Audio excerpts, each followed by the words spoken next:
당신이 무심코 쓰고 있는 행주를 한번 확인해 보라. 얼룩이 져 있는 것들은 반드시 버려야 한다. 얼룩진 행주랑 마인드가 무슨 상관이냐고? 안녕하세요. 하와이 대저택입니다. 네, 오늘은 내가 나를 컨트롤하는 것, 소위 자기 절제에 대한 이야기를 드리고자 하는데요. 부쩍 더워진 여름 날씨에 덥고 땀나고, 그게 아니라도 이상하게 사소하고 별거 아닌 일에 짜증이 계속 나고요.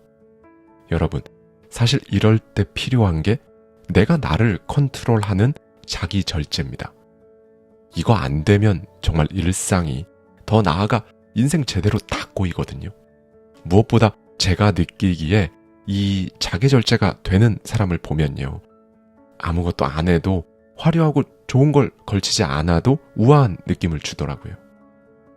그리고 이 자기 절제는 인간에게 가장 기본적인 의식주하고 정말 밀접하게 연결되어 있는데요. 그 중에서도 가장 첫 번째 단추는 사실 음식입니다. 오늘은 우리 구독자님들이 정말 좋아해 주시는 작가죠. 언제 한번 줌 인터뷰로 모셔봐야 할 것 같은데요. 도미니크 로로의 심플하게 산다 2에 담긴 인사이트를 가져와서요, 저의 생각까지 더해서 말씀드리고자 합니다. 저자는 이렇게 말해요. 머리, 마음, 뱃속에 무엇을 넣을 것인지 선택할 때 내 기준이 점점 사라지는 데서 대부분 사람들의 고통이 시작된다. 그런데 이 사실을 모르는 사람이 태반이다. 모든 고통은 머리, 마음, 뱃속, 이 세 가지에 무엇을 넣을지 선택할 때 나만의 기준으로 딱 선택하는 게 아니라요, 본능이 하자는 대로 아무거나 채워 넣는 데서 비롯된다는 말인데요. 그리고 기준이 무너지는 건요, 이제 뱃속부터 시작해서 머리, 마음 순으로 도미노처럼 무너진다고 하고요. 그러면 여기서 포인트가 하나 나오죠. 결국 내 기준, 내 규칙, 이걸 바로 잡는 것도 결국 뱃속부터 바로 잡아야 그 다음 머리, 마음 순으로 이루어지면서 내가 나를 컨트롤할 수 있게 된다는 겁니다. 여러분, 한번 잘 생각해 보세요. 내가 나를 컨트롤한다 라는 건요, 뭐가 됐든 기준이 있어야 하거든요. 내가 세운 기준이나 규칙이 내 안에 딱 있어서 그거에 맞춰서 거기서 이탈하지 않게 내 일상을 컨트롤하는 게 나를 컨트롤하는 거고, 그게 바로 자기 절제인 거예요. 내 기준이나 내 규칙, 이런 거 없으면 그냥 아무거나 선택해서 아무렇게나 해도 되는 거잖아요. 그러면 자기 절제를 하고 싶어도 할 수가 없는 거죠. 법이 없는데 어떻게 법을 지키겠어요? 네, 다시 돌아와서요, 저자는 특히 다이어트 같은 건 잊어라 라고 얘기를 해요. 굉장히 유니크한 관점이죠. 사실 음식을 속된 말로 배 터지게 먹지 않는 것, 네, 이 음식을 자제한다는 건요, 그냥 단순히 몸의 변화를 위한 게 아닙니다. 어떻게 보면 피폐해진 정신을 되살리는, 자기 절제를 하고 싶은 사람이 해야 할 첫 번째라는 거죠. 저자는 이렇게 말합니다. 당신 몸과 마음은 당신이 주인인 동시에 관리인이 되어야 하는 세상 유일무이한 대상이다. 네, 이거 사실 들으면 굉장히 또 뻔한 이야기인 것 같은 느낌이 들긴 합니다. 그렇죠? 그런데 실제로 일상에서 이런 질문을 들을 가능성은 거의 없겠지만요, 가정을 해볼게요.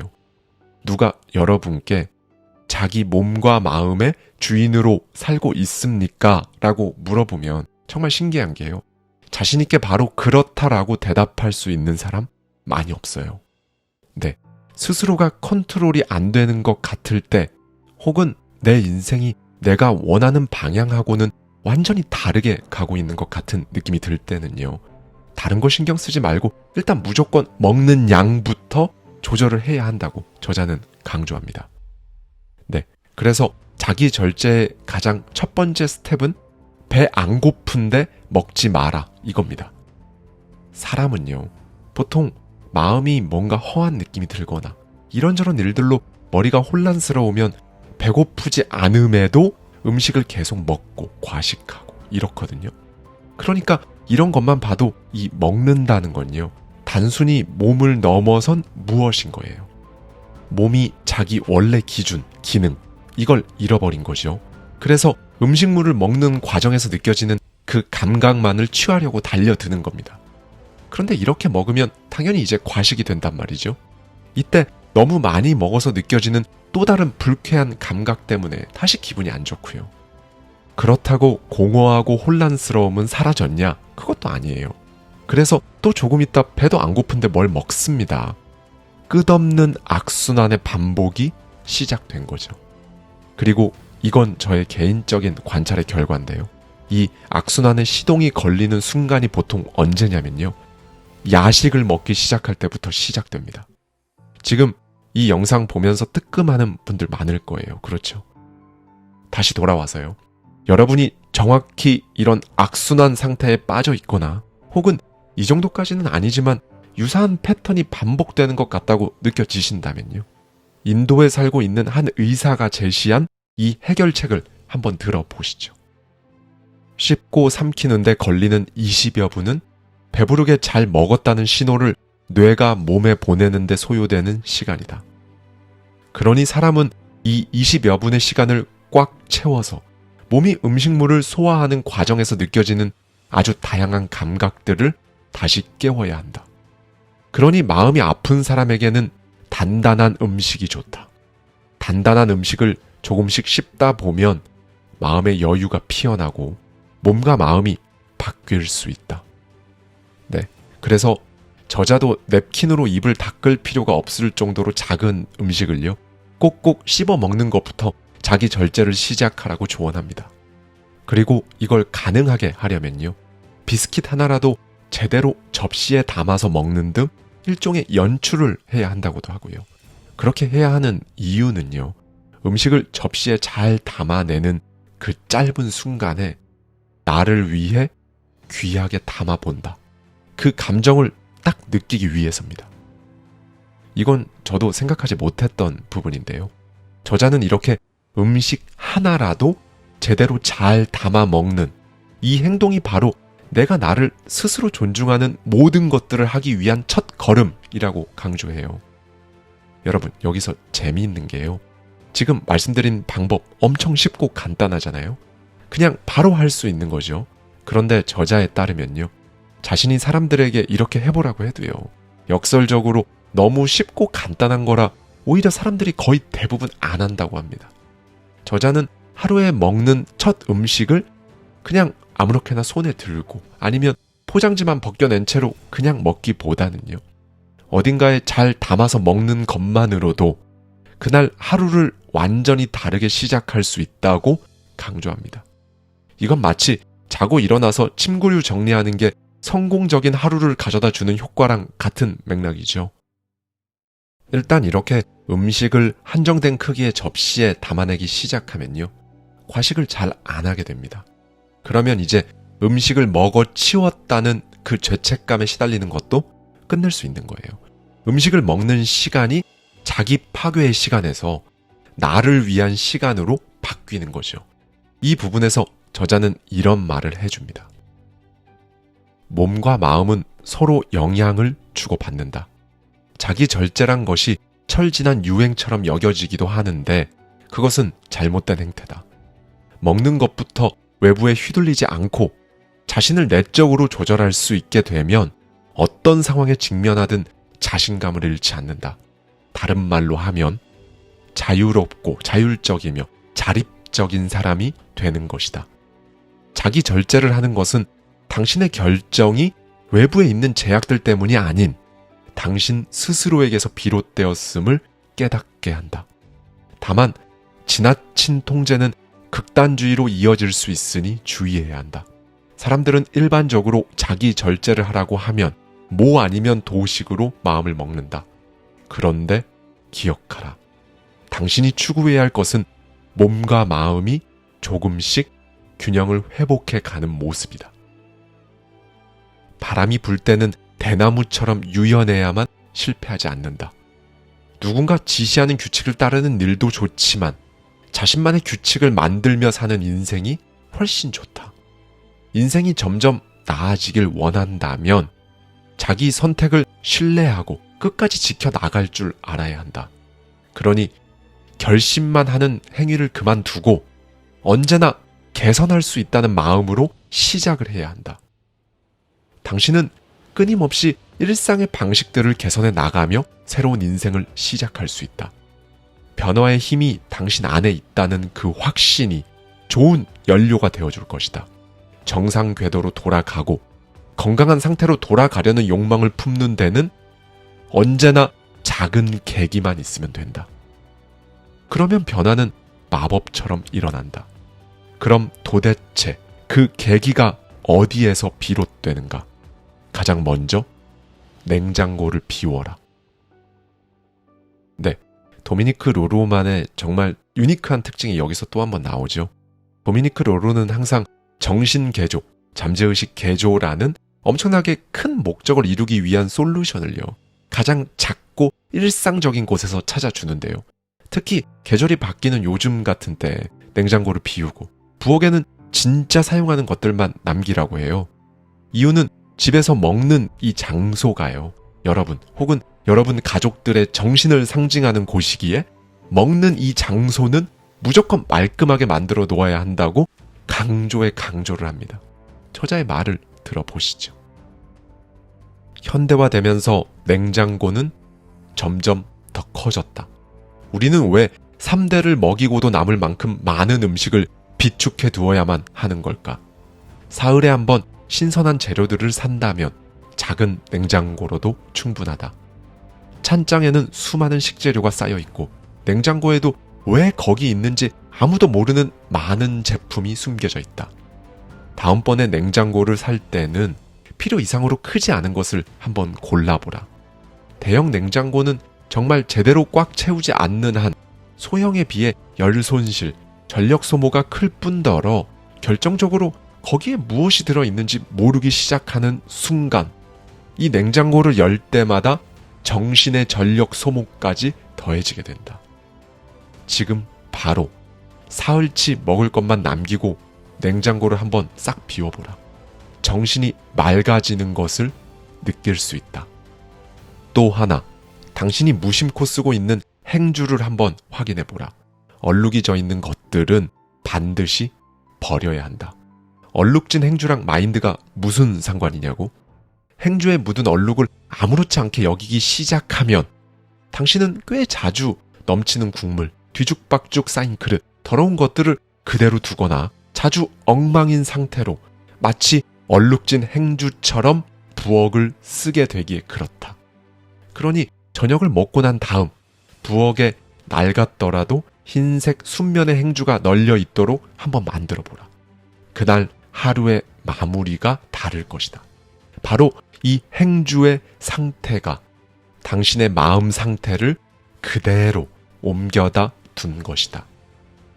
얼룩을 지우고 부엌을 닦고 정리하면서 느끼는 것들이 있다. 살면서 느끼는 허무함이나 우울증에 구체적인 해결책을 가져다 주는 것은 의외로 현실적이며 소소한 일들이었다. 실제로 당신의 인생을 더욱 아름답고 풍요로우며 생기 있게 만드는 건 아주 간단하다. 잘 정리된 부엌은 당신의 정신 상태를 조화롭게 한다. 그러므로 식기도 진짜 사용하는 것만 남기자. 식구가 서너 명 이상이거나 그 정도로 손님을 초대한다고 해도 산더미 같은 조리기구가 필요하지는 않다. 누구나 알다시피 우리는 늘 변하기 쉬운 인생의 여러 상황에 적응할 줄 알아야 하기에 변화가 달갑지 않은 수준의 짐은 버려야 마땅하다. 당신 삶을 송두리째 낭비하게 하는 일에 에너지가 손실되지 않도록 외부의 모든 부담스러운 것들로부터 벗어나 있어야만 한다. 그렇다. 사실 단순한 것은 언제나 아름답다. 우아하게 산다는 게 무엇일까? 마음, 머리, 뱃속, 그리고 내 주변을 복잡하게 만들지 않는 것이다. 그래서 좀 더 생산적인 일에 온전히 몰두할 수 있는 것을 의미한다. 사람은 다 우아하게 사는 것에 관심이 많다. 우아하다고 표현한 이 안에는 지금과는 다른 삶을 갈망하는 모든 형태의 욕망이 다 들어가 있다. 저 사람처럼 화려하게, 저 사람처럼 수준 높게, 저 사람처럼 편안하게. 이 모든 것들을 일컬어 우아한 삶이라고 해보자. 그러므로 우리는 모두가 지금보다 우아한 삶을 원한다. 그런데 진짜로 우아하게 산다는 건 어떤 의미일까? 마음의 중심을 잡고 여유를 가지고 우선순위를 정해서 당신 인생의 선택지를 너무 많지 않게 유지하며 살아가는 것을 뜻한다. 즉, 널려놓기보다는 깊이 있게 사는 것. 그것이 우아한 삶이다. 그럼으로써 얻어야 하는 것은 평정이다. 몸 바뀌든 아니든 정신이든 그게 뭐든 모든 소란스러움이 평정으로 바뀔 수 있는 상태가 되어야 비로소 인생을 살찌울 수 있다. 네, 저자가 말한 인생을 살찌운다는 이 표현, 이건 뭘까요? 인생을 살찌우는 방법 중 하나로 저는 늘 독서를 말씀드리는데요. 그런데 저자의 말처럼 여러분 내면이든 바뀌든 그게 뭐든 소란스러움을 일단 비워내지 않으면요, 책이 눈에 잘 안 들어옵니다. 과식해서 기분도 컨디션도 안 좋은 상태에서는요, 집이 정돈되지 않은 상태에서는요, 책이 눈에 절대로 안 들어오거든요. 그러니 여러분이 여러분 내면에 나만의 규칙을 심어 넣으려면요, 일단 절제를 제대로 한번 딱 하면서 비워내는 것, 이것부터 시작해야 하는 거예요. 저자도 이렇게 말합니다. 성숙한 삶을 위해서는 생체적인 것뿐 아니라 당신의 감각과 정신에도 영양을 공급해야 한다. 당신의 마음도 뭔가를 먹어야 산다는 것이다. 이것이 우둔하고 무감각한 상태에서 벗어나 활기를 되찾고 더 높은 의식 수준에 이르는 길이다. 네, 이 독서가 찾아주는 내 삶의 규칙, 이거에 대해 이야기를 잠깐 해볼까요? 사실 나를 찾기 위해서 책을 읽는다는 게요, 이 세상 모든 방법 중 가장 어려울 겁니다. 책 생각하지 않는 사람들의 저자이자 미래학자인 니콜라스 칸은 이렇게 말해요. 책을 읽는다는 것은 자연스럽지 않은 사고의 과정을 연습해야 함을 의미하고 하나의 정적인 대상에 대한 지속적이고 방해받지 않는 집중을 요하는 일이다. 그러므로 독서에 몰두할 때 의식에는 놀라운 변화가 일어난다. 조용히 독서하는 행동은 내가 내 지식에 대한 책임을 진다는 강력한 자의식의 표시이자 수단이다. 그러므로 조용하고 고독한 소위 자기 연구는 성공을 위한 필수 조건인 것이다. 우리는 사실 자기 자신이라는 존재를 책임지고 지켜야 할 책임이 있잖아요. 그리고 책임을 지는 데 있어서 가장 고차원적이고 어려운 게 아마도 독서일 겁니다. 그런데 어렵다고 사람이 독서를 안 하면 어떨까요? 정말 오로지 100% 자신이 직접 겪은 일들, 예를 들면 매일 오가는 길, 입는 옷, 아침에 멍한 상태에서 가장 먼저 보는 스마트폰 같은 것들에서 어떤 즐거움을 찾고자 노력할 겁니다. 그렇죠? 저자는 이런 사람을 어떻게 생각할까요? 자신의 머리에서 얼마든지 튀어나올 수 있는 잠재적인 행복을 감춘 채 일상의 순간에만 파묻혀 사는 사람이라고 말합니다. 반면 독서로 어떤 즐거움을 느낄 수 있게 된 사람은 이제 이런 사람들이죠. 니콜라스 카의 표현을 빌려볼게요. 책의 독자는 책에서 나오는 완전히 새로운 상황과 문장을 마주할 때마다 정신적인 자극을 받는다. 사람이 책을 제대로 읽게 되면 글과 생각, 내부적인 감각 흐름에 더 깊이 빠져들기에 주변에 산재한 모든 자극에 관심을 주지 않을 것이다. 즉, 꿈을 꾸는 것처럼 나의 감각과 생각이 집중되는 경지에 들어선다. 그러면 긴 침묵의 시간과 함께 걱정의 폭풍은 마음속에서 잠잠해지고 멈추지 않는 깊은 사고로부터의 즐거움의 물결이 전해지며 갑자기 예상치 않은 기쁨이 마음에 일어난다. 네, 그렇게 채워진 마음과 머리는 더 이상 여러분에게 규칙을 어겨라, 지금 이 선로에서 이탈하고 싶다고 하지 않을 겁니다. 사람은 누구나 잘 살고 싶어 하잖아요. 그렇죠? 잘 사는 것, 그리고 잘 살아가는 즐거움, 이걸 가로막는 것 중 하나는 사실 일탈했을 때 스스로 느끼게 되는 스스로에 대한 실망감일 겁니다. 즐거움, 자유로움을 느끼기 위해 순간적인 즐거움을 찾았고 내 안에 내가 스스로 세운 기준이나 규칙을 좀 어기긴 했지만 자유로웠는데 왜 실망감을 느낄까요? 여기서 포인트가 나오죠. 저자의 말처럼 자유에는 절제가 뒤따라야 하니까 그래요. 절제. 사실 들으면 들을수록 호감도가 참 낮은 단어예요. 그렇죠? 그런데 이 절제를 할 수 있을 때 역설적으로 사람은 오히려 더 큰 자유를 느낀다는 걸 기억해 주셨으면 좋겠습니다. 네, 여러분. 오늘은 어떤 생각이 드셨나요? 먹는 양 조절부터 시작해서 냉장고 정리, 부엌 정리, 그렇게 고요해진 마음으로 삼키는 독서라는 행위까지 오늘은 인생이라는 커다란 입에 무엇을 넣고 무엇을 버릴 건지, 버리고 난 그 빈자리에는 다시 무엇으로 채울 건지, 내가 나를 컨트롤하는 자기 절제의 전 과정을 말씀드렸는데요.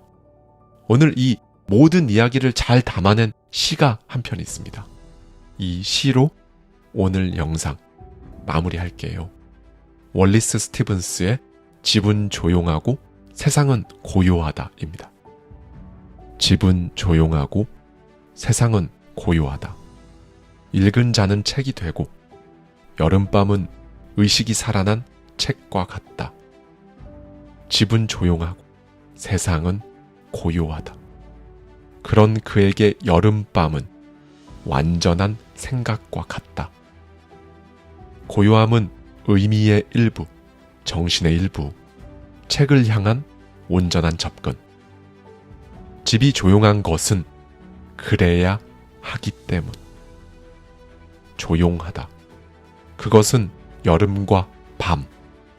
그것은 거기서 늦게까지 몸을 기대고 책을 읽는 그 사람.